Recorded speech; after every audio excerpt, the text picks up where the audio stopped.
So hello and welcome, my name's Fiona and today we're going to be making this lovely sleeping bag for a tablet. Now the nice thing about making it yourself is that if you have a tablet that's a generic tablet that's not one of the major makes, then you won't be able to find suitable clothing for it. You won't be able to find like flat cases or little sleeping bags. I'm going to turn this out inside out. So this will be machine washable because there's no facing seams, and I'm going to use nice fleece fabric which is only an offcut, but if you were to buy it you'd probably only need 1/4 metre, unless of course you've got one of these huge tablets. So that's me. Hope you enjoy. Thank you.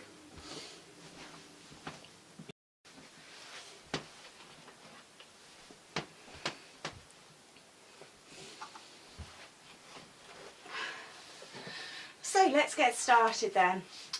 What I'm going to do is make a pattern out of the tablet, very simply on paper. There we go. And I'm going to put this safely away so that I don't knock it, don't drop it on the floor, anything like that. Scraggy bit of paper. And there we go.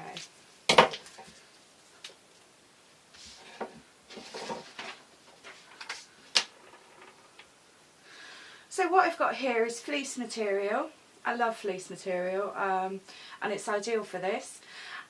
It doesn't fray, so I could quite easily do it completely out of this.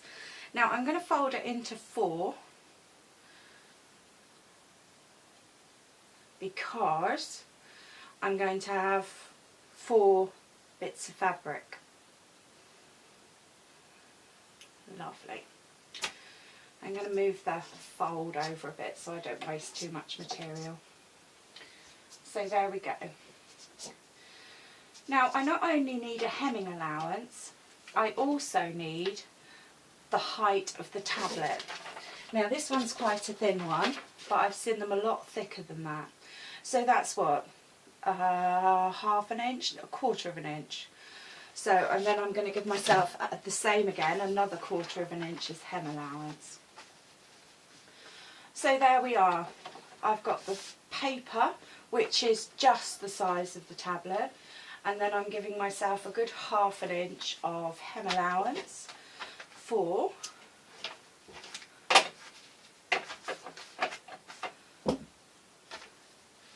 sewing. Now the front half is going to have a curb, so I'm just going to pencil that in. Obviously what I could have done is made the pattern for the hem allowance and for the curb.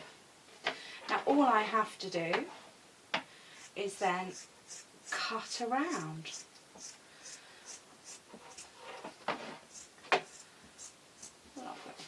All I have to do for this bit is take the top 2 and then trim around for the flap over the top.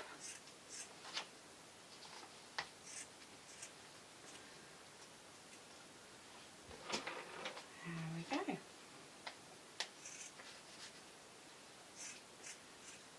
So, and then down to the paper. Then fold it back over and then simply cut along here.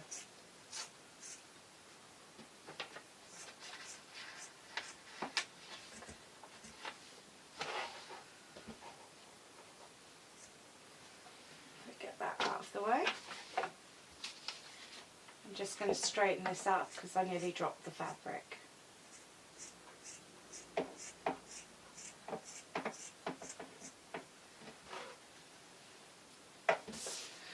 Now I have a fold here. I can't keep that fold in, although it would be nice if I could. So I'm just going to trim that there. First step is I'm going to sew the top. Now this is quite thick fabric, so what I'm going to do is just turn the machine up to the right sort of depth. Obviously this machine's quite happy with thick fabric, so this is a permanent seam, so I'm going to just do a little bit of reversing. And there we are. Now if you find that it's pushing the fabric at the top, so it's not sticking together, then that means that your stitch is wrong. Your top thread is too tight or too loose. So there we go. All I'm doing is a nice curve, which is the flap, and then I'm going to do the straight edge for the other side.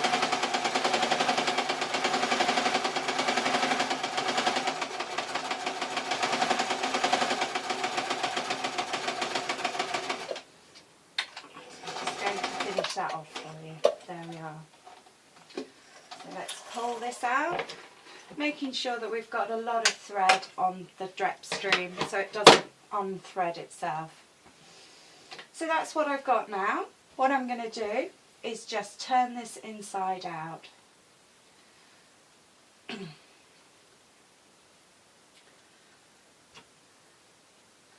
There we go. Take a second just to push out the corners, because it just makes it a lot more finished.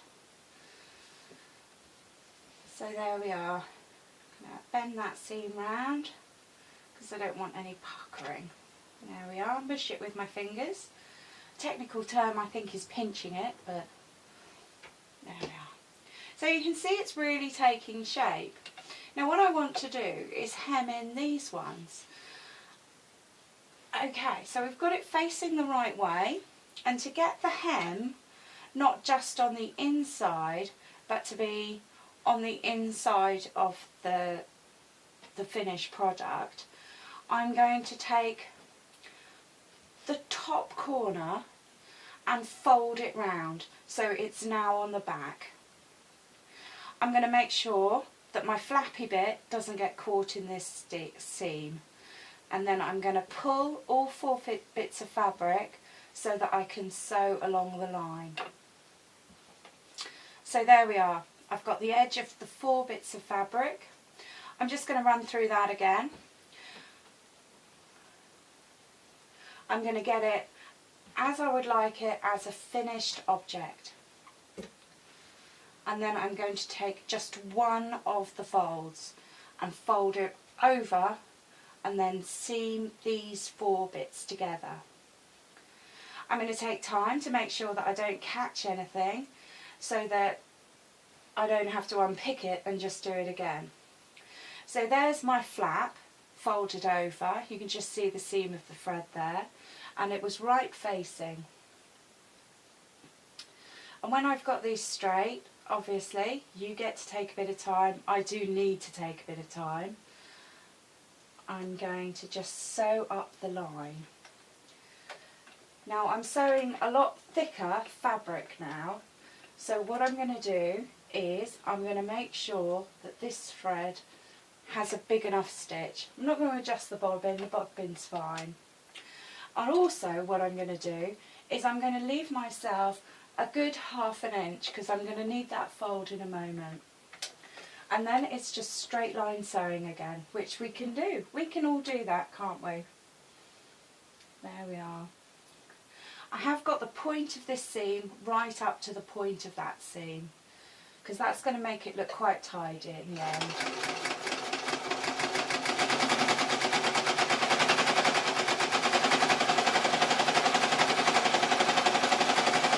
Now if your machine does struggle, which is fair enough, we are sewing 4 bits of quite thick fabric, then do give it a nudge with your hand.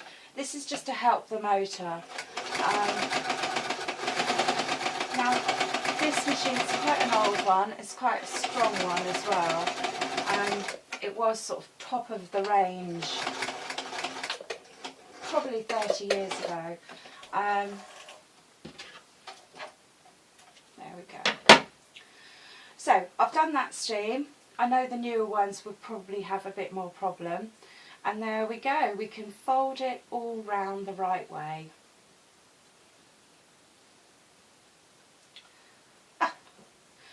Which is through here.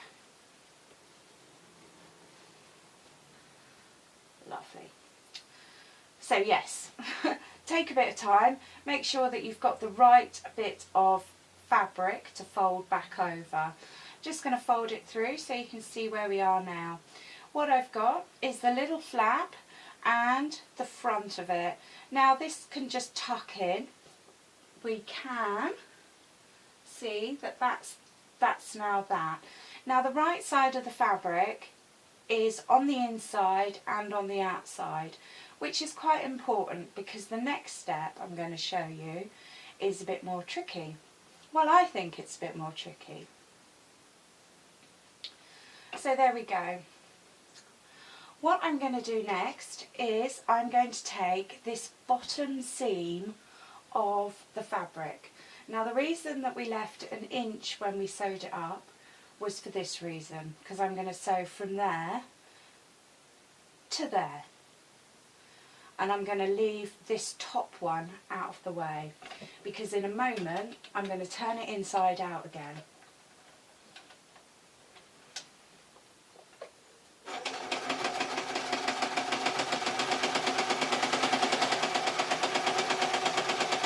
What I should have done is, this machine's quite happy, but I should have just turned down the top stitch because I'm now only sewing 2 bits of fabric.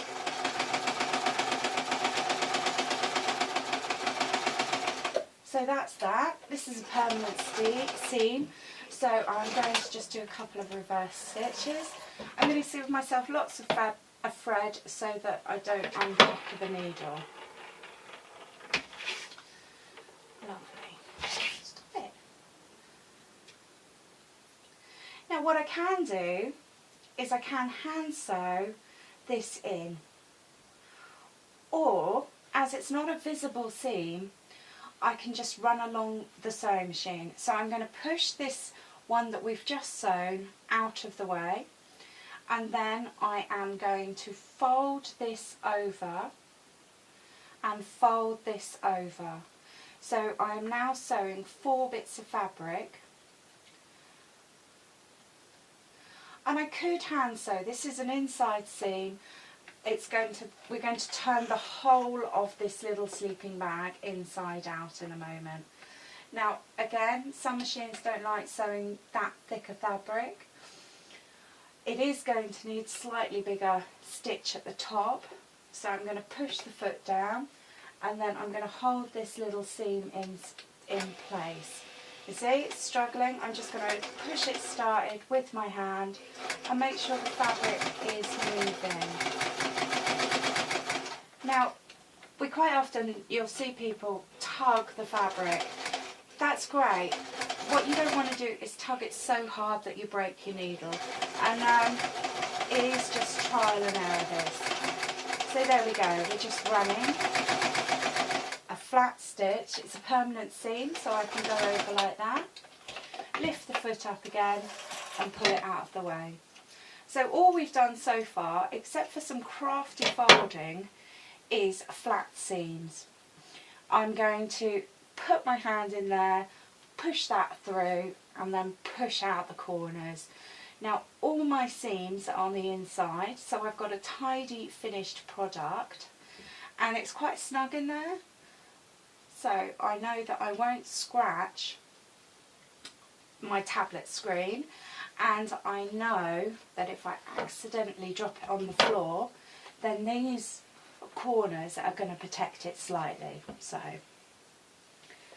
I'm going to grab my tablet again, which I put out of the way so I didn't knock it on the floor, put it in there, and there we go.